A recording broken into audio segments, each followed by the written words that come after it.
if you talk about 60 trillion, it means you can run this country for 60 years without cybercrime losses. Something has to be done, and that something is what we are now discussing now, having in place a legal mechanism through the Cybercrime Bill. It is not as a result of the MP's incident, because in any case, that is a small thing. So many Kenyans are receiving nude pictures in their phone. So many Kenyans are getting messages from committee guys. You know, those guys who keep sending messages and telling you you've won this prize and all that. Those things are happening all over.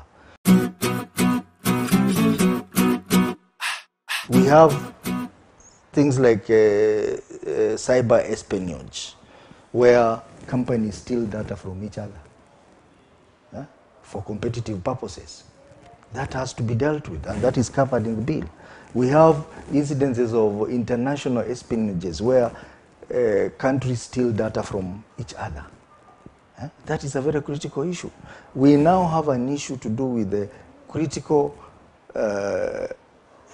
critical information infrastructure systems, which refers to those systems which are very critical to a nation, that if they went down, there will be huge economic loss, or there will be harm to people or to the economy. For example, nuclear plants, they must be protected. You can imagine if one hacked into a nuclear plant, what will happen? In Kenya, for example, if you hacked into KRA database, so what will happen? If you hacked into aircraft control systems, you can imagine what will happen. It will lead to death. Those are issues which are covered in this bill. So they are much bigger issues that are covered in this bill. This is a global issue, and take into account that the world loses about 600 billion US dollars, which is equivalent to 60 trillion shillings. Our budget is about 1.4 trillion in terms of national income. Now, if you talk about 60 trillion, it means you can run this country for 60 years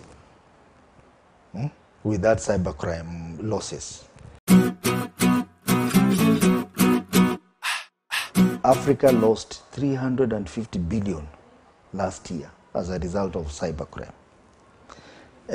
Kenya alone lost 21.2 billion shillings, and it was number 2 to Nigeria. So that is a concern, because 21 billion shillings can do quite a lot for this country. You can imagine how many young people will benefit from bursary if that money was channeled to such an important project.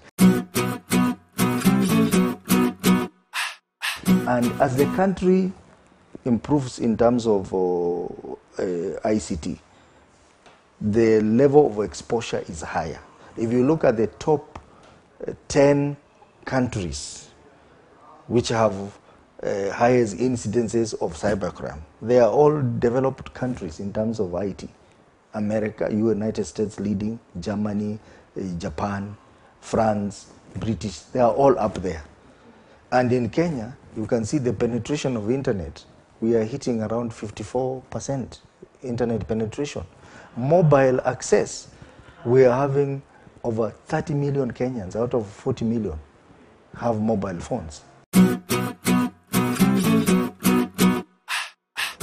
Institutions like banks, they are losing a lot of money. It's never reported in media because of reputation risk. But they keep quiet. They never go to court. There is no legislation in place. Last year alone, study shows that banks lost 18 billion shillings out of cybercrime.